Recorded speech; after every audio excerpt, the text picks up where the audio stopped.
Place maintenant au docteur François Braun, président de SAMU Urgences de France. Quelle organisation préhospitalière pour une prise en charge optimale de l'AVC? Docteur, prenez place si vous le voulez bien. Et donc je précise qu'à partir de maintenant, nous allons diffuser effectivement les powers des différents intervenants conformément à leurs souhaits, que ce soit pour la salle à côté ou pour le live qui est diffusé sur le site de France AVC. Docteur, si vous êtes prêt, je vous laisse commencer tout de suite ou maintenant. Bien, bonjour. Oui, ça projette, c'est parfait. Je triche parce que j'ai rajouté un petit appareil pour projeter moi-même les diapositives. Je suis désolé. Alors, la prise en charge optimale de l'AVC, en particulier dans sa partie urgence, repose avant tout, ça a été dit, il faut le redire, sur la coordination entre les différents acteurs. Et cette coordination, dans le cadre de l'urgence, elle doit passer par l'appel au SAMU, par l'appel au numéro 15. Alors, le SAMU est étonnamment mal connu y compris des professionnels, parfois décrié. Il faut quand même bien intégrer que le SAMU aujourd'hui, c'est 16 millions de patients par an qui appellent le SAMU. C'est un Français sur 4 tous les ans qui appelle le SAMU. Et pourtant, je vous le disais, c'est assez mal connu. Alors, mon challenge, c'est de vous faire connaître un petit peu le SAMU et de vous montrer ce qu'on y fait et quelle est notre place dans la prise en charge, bien sûr, des urgences, mais surtout de l'accident vasculaire cérébral. Alors, oui, on ne voit pas très bien. Si vous voyez bien, ça va? Ah, peut-être éteindre.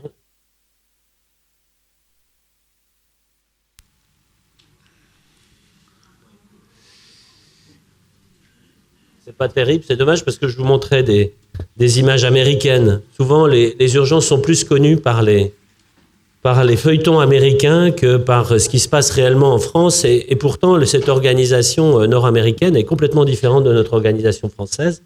Et souvent, les gens se perdent un petit peu. Alors, quelle est la... Ah oui, c'est terrible, effectivement. Bon, tant pis, on va faire sans trop les images.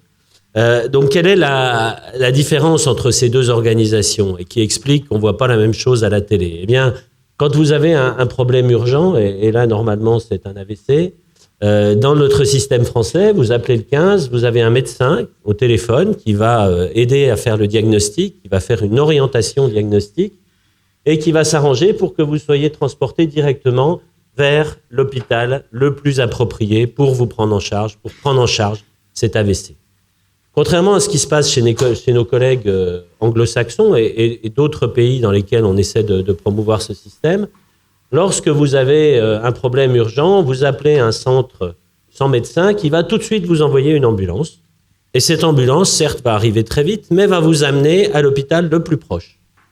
C'est là seulement que vous allez voir un médecin. Et dans cet hôpital le plus proche, qui n'est pas forcément l'hôpital le plus adapté pour vous prendre en charge, ce médecin va dire non, c'est pas ici qu'il faut aller, va vous remettre dans une ambulance. Et lorsqu'il vous remet dans une ambulance, il vous renvoie in fine vers l'hôpital destinataire. Ce système, on a pu montrer qu'on perdait au minimum 30 minutes et qu'on perdait jusqu'à plusieurs heures dans la prise en charge. Donc on est bien dans deux systèmes différents et c'est ce système du médecin au téléphone, 24 heures sur 24, 7 jours sur 7, en quelques minutes, qui nous permet d'avoir une coordination dans le cadre de l'accident vasculaire cérébral qui est intéressant. Et là, effectivement, ça bloque. Bon, c'est pas grave. Donc, la médecine d'urgence, c'est quoi? Quels sont les principes un peu de fonctionnement de la médecine d'urgence? Et ce qui nous intéresse, c'est donc cette partie avant l'hôpital, avec le SAMU et nos équipes d'intervention. Bien, c'est assez simple. C'est 3 verbes. La médecine d'urgence, c'est qualifier, agir, orienter. Bien sûr, on rajoute le terme accueillir, parce que quand les patients arrivent dans nos services, il faut les accueillir correctement. Quand les patients téléphonent au SAMU, il faut les accueillir correctement, bien entendu, mais le véritable travail qui est derrière, ce sont ces 3 verbes. Qualifier, c'est définir quel est votre réel besoin de soins derrière la demande. Ça veut dire quoi? Ça veut dire que si vous avez une douleur dans la poitrine, eh bien, ça peut être une crise d'angoisse ou ça peut être un infarctus du myocarde. C'est pas au patient qu'on va demander de faire la différence. Donc, c'est bien un médecin qui, par un interrogatoire, va savoir quel est le réel besoin de soins derrière. Agir, ça va être agir pour préserver la vie ou préserver la fonction, bien entendu. Et orienter, c'est mettre le bon patient au bon endroit, au bon moment. Et vous allez voir qu'en fonction des pathologies, c'est important. Dans le cas de l'accident vasculaire cérébral qui nous intéresse, c'est bien la médecine d'urgence. Ah oui, on voit vraiment rien. J'ai pas pourquoi. Bon, c'est pas grave. On voit bien là-dessus, je peux le retourner, mais je suis pas certain que vous verrez correctement. C'est une médecine qui se spécialise dans le parcours de soins. On parle beaucoup de parcours de soins en ce moment. Dès qu'on parle de quelque chose, c'est parcours de soins, c'est le mot à la mode, mais c'est vraiment ça. Le parcours de soins, ça a donc un début, ça a une fin, et puis ça a des étapes qui doivent être respectées, avec, en ce qui nous concerne, une temporalité qui est extrêmement contrainte. Et cette temporalité contrainte, ça va un peu mieux, elle peut aller à différents moments. Alors, vous connaissez tous l'arrêt cardiaque. L'arrêt cardiaque, c'est 3 minutes. Si on fait rien dans les 3 minutes, ça va être très, très difficile de récupérer quelque chose. On parle souvent des corps étrangers. Un enfant qui inhale un bonbon, un corps étranger, on a en gros entre 5 et 10 minutes. Il faut être réaliste. 3 minutes, 5 minutes, vous n'aurez jamais une équipe médicale. Vous n'aurez jamais des secouristes professionnels. Donc, c'est bien les personnes autour, le secourisme de base qui va permettre de faire cette première étape du parcours de soins pour ces patients.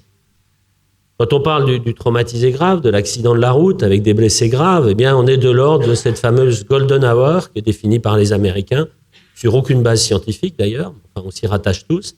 En gros, on considère qu'on a 1 heure pour amener le patient au bloc opératoire si il doit être opéré. L'infarctus du myocarde, vous le savez, c'est 90 minutes pour déboucher l'artère.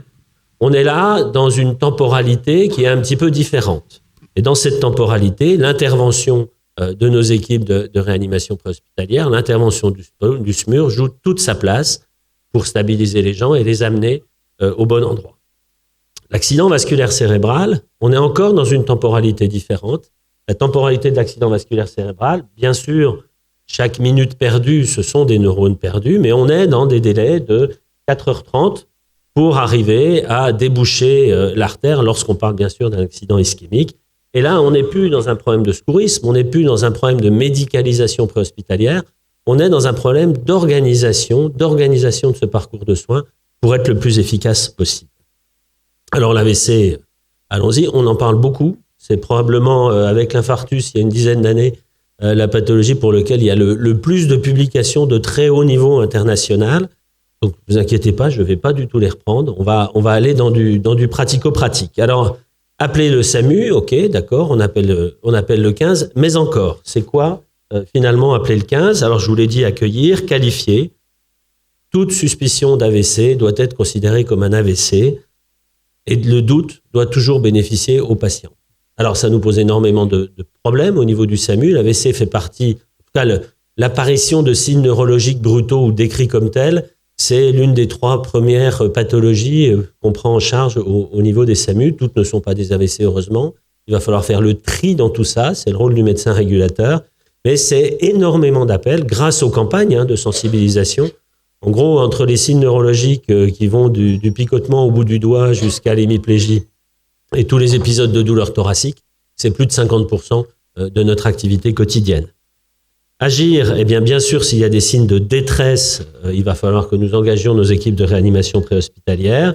Il va falloir faire un transport, par contre, de ce patient, un transport le plus rapide possible pour aller justement, c'est l'orientation.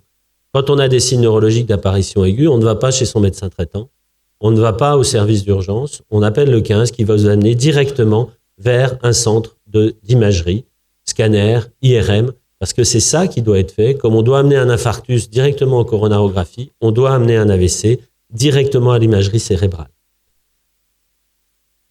Je vous le disais, un des 3 principaux motifs d'appel. Alors, comment on peut, à distance, au téléphone, faire un diagnostic ? C'est toute une sémiologie que nous avons été obligés d'apprendre, plus que d'apprendre, même d'inventer. Alors, vous connaissez l'acronyme anglo-saxon du FAST. Il y en a un autre qui a été fait, c'est VITE. En gros, il faut qu'on arrive au téléphone, sans voir le patient, à deviner ce qui lui arrive. Donc, on fait faire par le témoin. C'est souvent un témoin, heureusement, qui nous appelle. On va lui faire des gestes. On va lui dire, est-ce que le patient fait une grimace ? Demandez-lui de lever les bras. Est-ce qu'il y a un bras qui tombe plus vite ? Demandez-lui de se mettre debout. Est-ce qu'il peut ? Quand il marche, est-ce que ça dévie ? Donc, toute une sémiologie à distance qu'il a fallu créer, qu'il a fallu apprendre pour un peu déceler, j'allais dire, le bon grain de livret, c'est peut-être un peu méchant, mais en tout cas, déceler ce qui va être quelque chose qui doit entrer dans une filière d'AVC, de quelque chose qui finalement est une symptomatologie, j'allais dire, banale, En gros, vous êtes endormi sur votre bras et vous avez des fourmis dans le bras le matin. C'est pas forcément un AVC et ça nécessitera pas l'engagement de moyens importants et de moyens rares pour vous prendre en charge. Bien sûr, au niveau des régulations médicales, nous avons des recommandations, nous avons des checklists qui sont faites. Vous voyez là tout ce qu'on peut être amené à chercher, le déficit, il est où, de quel côté, avec bien sûr toujours présent cette idée de thrombolyse, cette idée de déboucher cette artère et cette idée de contre-indication éventuelle, absolue ou relative à cette thrombolyse. Donc un interrogatoire qui est extrêmement systématisé ensuite pour le médecin régulateur. Tout déficit neurologique d'apparition brutale doit être considéré comme un accident vasculaire cérébral jusqu'à preuve du contraire. On parle bien là de déficit, d'autres symptomatologies neurologiques plus frustes, mais en tout cas sur le déficit, il ne doit y avoir aucun doute quant à la prise en charge. Alors ischémique ou hémorragique, on parlait de l'hémorragique, on va être clair, en tout cas, à moins qu'il y ait des nouveautés extraordinaires, il n'y a aucune symptomatologie clinique, aucun signe clinique, aucune association de signes qui nous permet, sans faire d'imagerie, de distinguer entre hémorragique et ischémique. Donc entre ce qui sera accessible à la thrombolyse, de ce qui peut être nécessaire d'emporter vers la neurochirurgie. Et d'ailleurs, c'est quelque chose qui nous pose problème dans la prise en charge initiale. On aimerait bien pouvoir, dès le préhospitalier, faire la distinction entre les deux, parce que ce sont, in fine, des parcours de soins qui sont différents. Alors, dans l'action qui va être faite, là, on voit mieux tout d'un coup. Dans l'action qui va être faite, le médecin régulateur est avant tout le gardien du temps. Ça peut paraître très paradoxal, mais une équipe d'intervention sur place est dans un effet tunnel. On ne voit pas le temps passer quand on s'occupe d'un patient.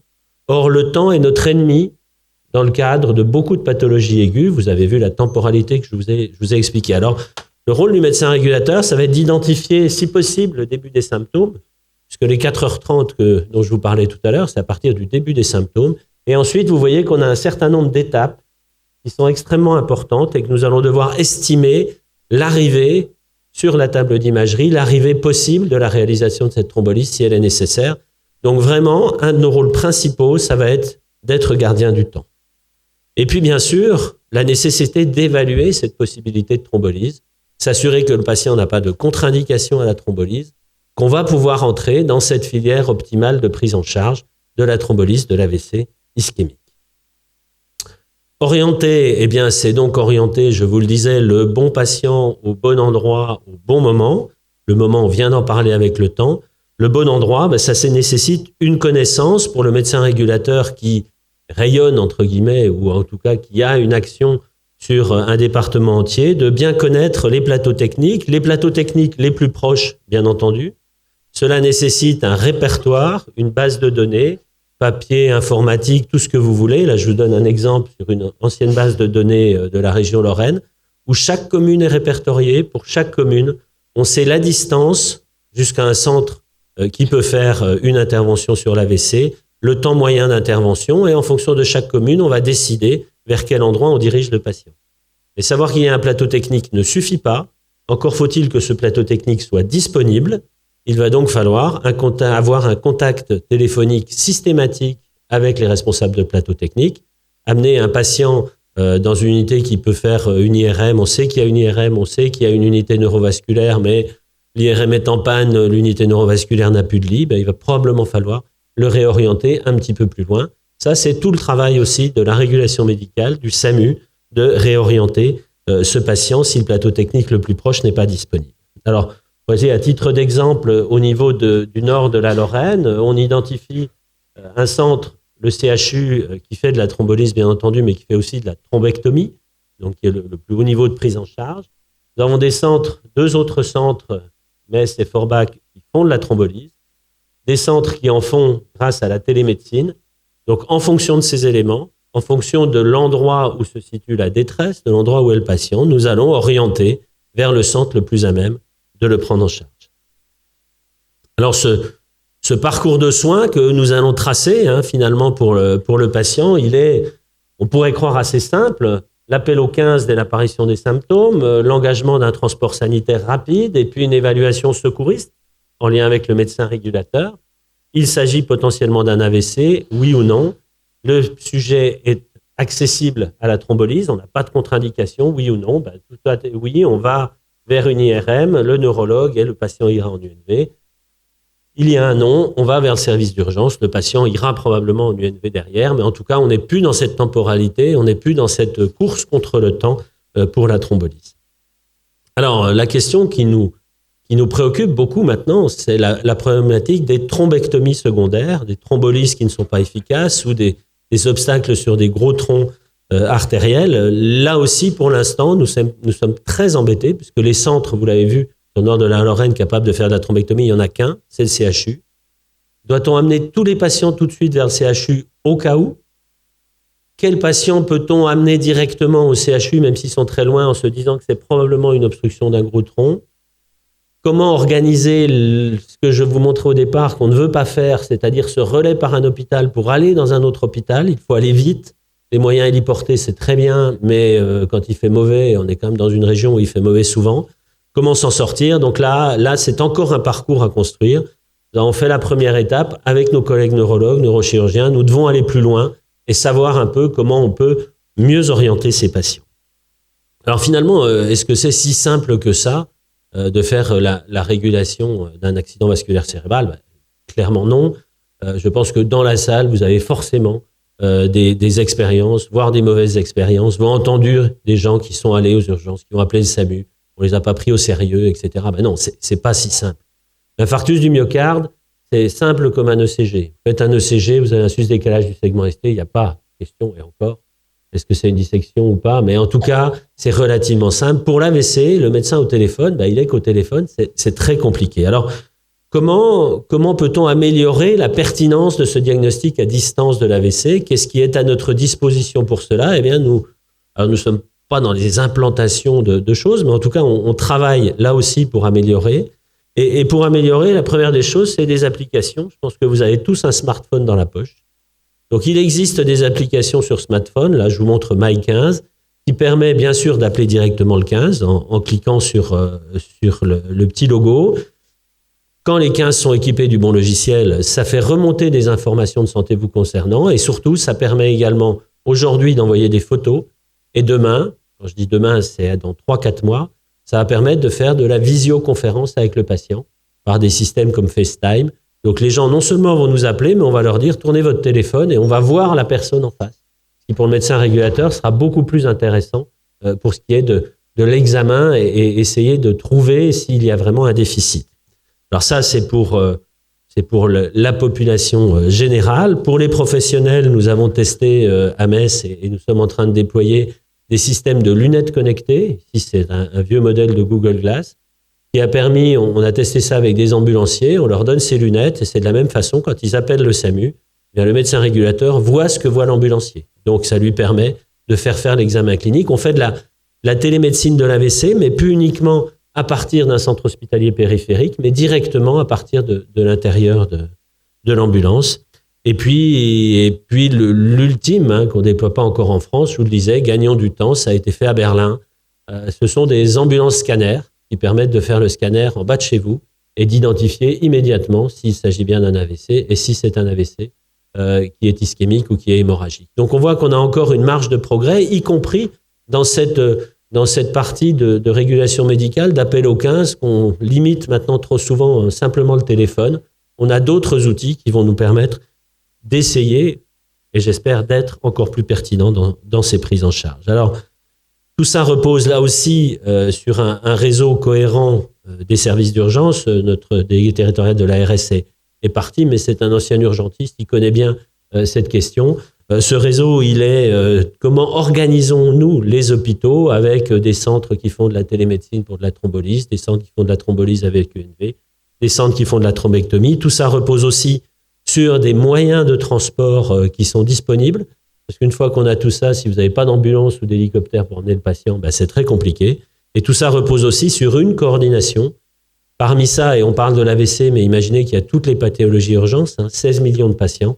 Il faut un chef d'orchestre dans tout ça. Et le chef d'orchestre, c'est quand vous appelez le 15, c'est le SAMU qui a ce rôle de chef d'orchestre. Alors, quel est le point commun entre toutes les campagnes qu'on voit, tout ce qu'on peut imaginer? C'est d'abord de prendre un petit peu de temps pour réfléchir. Et le point commun dans tout ça, je pense que vous l'avez compris, c'est d'appeler le 15, d'appeler le SAMU. C'est le SAMU qui va organiser votre parcours de soins, qui va organiser au mieux la prise en charge de cette pathologie dramatique qui est l'accident vasculaire cérébral. Je vous remercie.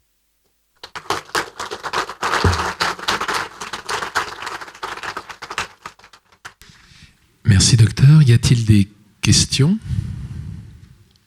Oui.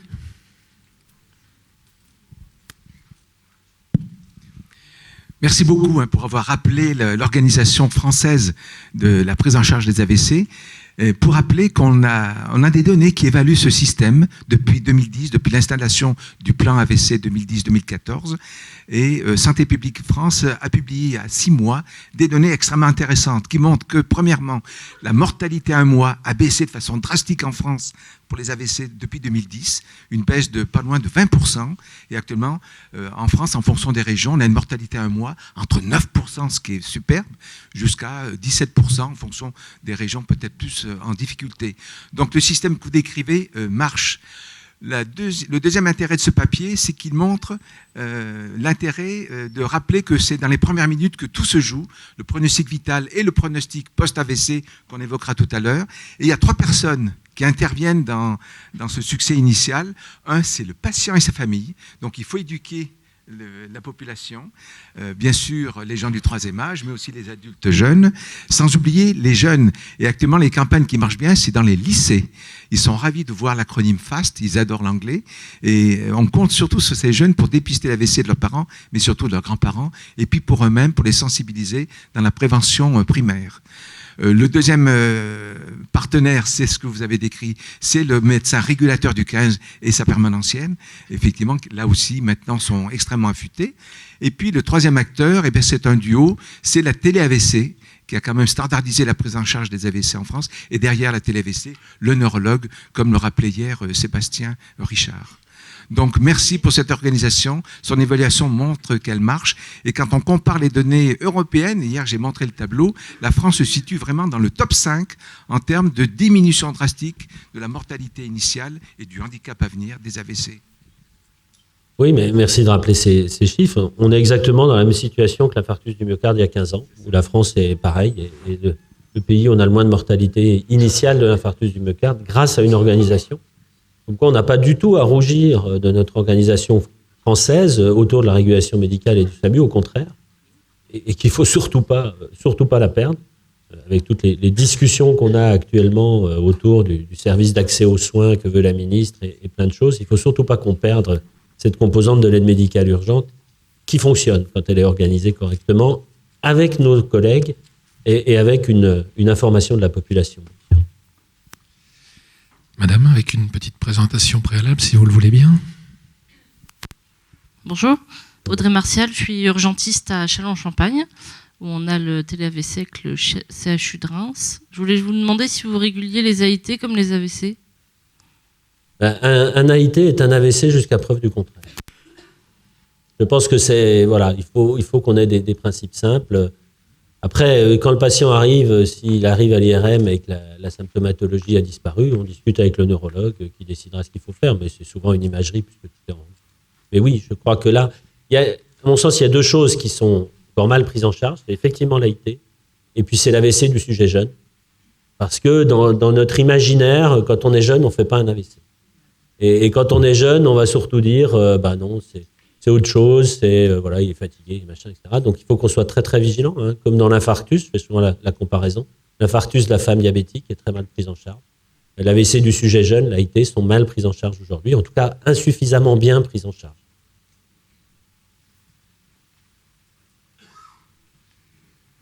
D'autres questions, remarques, suggestions, interventions? Vous y prenez goût, hein? Pour bien comprendre l'intérêt de l'AIT, c'est un peu le fumerole avant l'explosion du volcan. Donc, vous avez raison, c'est la même prise en charge. Une autre donnée concernant l'efficacité des SAMU par rapport à ce que l'on voit aux États-Unis, où il y a quand même une ségrégation financière, même sur la phase aiguë. À Dijon, on a mené une étude pour regarder la mortalité immédiate des AVC en fonction du milieu socio-économique. entre les populations précaires et puis les populations non précaires.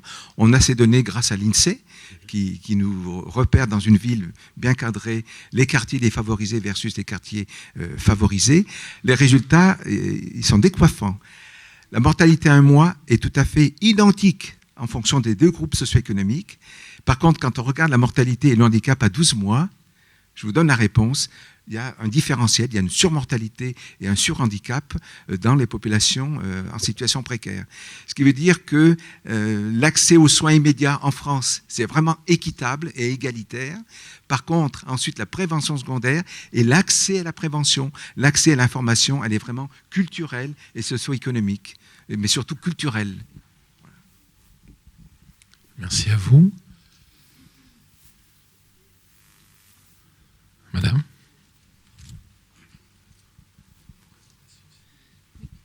Alors bonjour, je me présente, je m'appelle Marie-Claude et je suis accompagnante éducative et sociale pour le centre hospitalier de Manchester en ce moment. Et en fait, j'aurais juste une question. J'aimerais savoir s'il existe pour les AVC des terrains dits familiaux, c'est-à-dire, voilà, si quelqu'un de notre famille a un AVC, est-ce qu'il peut exister un terrain favorable ? Je vais laisser le neurologue répondre, ou le neurochirurgien, parce que là, je serais bien incapable de répondre. En tout cas, ce que je peux vous dire, c'est que ce n'est pas une question sur les antécédents familiaux que l'on pose en régulation médicale. Alors, on a peut-être tort, mais en tout cas, on pose la question sur les antécédents personnels dans le cadre de l'AVC, sur l'infarctus, sur les antécédents familiaux, c'est pour ça qu'il y a un lien. Oui. Oui. Oui. Alors, est-ce que au point de vue familial, il y a un intérêt ? Je pense que c'est important de poser la question. Les formes génétiques transmissibles sont rarissimes dans le domaine de l'AVC. Donc c'est vrai qu'on peut avoir plusieurs cas dans une même famille, mais c'est la loi des nombres, parce que c'est une maladie tellement fréquente qu'on peut avoir plusieurs cas avec un âge avancé dans une famille sans que ce soit génétiquement transmissible. Donc c'est plutôt rassurant.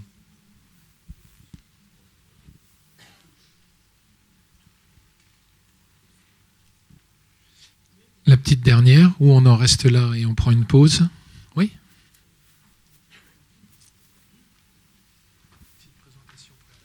Merci. Yvette Lambert, retraitée de la fonction publique hospitalière. Moi, je voudrais poser la question concernant l'AIT. Est-ce possible de faire un AIT qui n'arrive pas à un AVC, ou est-ce que c'est vraiment transitoire et est-ce qu'il y a un délai pour qu'un jour, ça puisse arriver à un AVC? Ce qui a été dit est très très juste. Alors, des AIT, on en voit aussi beaucoup dans nos services d'urgence. Heureusement, tous ne se transforment pas en AVC, mais tous repartent avec un traitement au minimum préventif. C'est la réalisation d'un scanner immédiatement, c'est une IRM qui peut être à distance, en tout cas c'est notre pratique, et c'est la mise en place d'un traitement anti-agrégant plaquettaire, je pense plus de 9 fois sur 10, mais là aussi, je pense que le professeur Giroux est plus à même que moi. Non, tout à fait, vous avez bien répondu. J'apporte une réponse complémentaire pour bien répondre à madame. 25% des AIT vont se compliquer d'un AVC, d'un infarctus, dans le mois qui suit. C'est beaucoup ou pas beaucoup. L'intérêt, effectivement, c'est bien de considérer ces AIT comme des urgences médicales, comme l'AVC. Le bilan étiologique est le même, on recherche toutes les causes, et à la sortie, l'ordonnance est la même. C'est 3 médicaments, c'est l'ordonnance express des anglo-saxons, c'est aspirine ou Plavix, un antihypertenseur et une statine pour le cholestérol. Même combat. Donc on ne se pose pas la question pour les douleurs thoraciques, on parle de syndrome de menace d'infarctus, d'angor, on ne s'interroge pas, on traite. Il faut faire exactement pareil entre l'AIT et l'AVC. C'est la même logique. C'est un problème de vaisseau.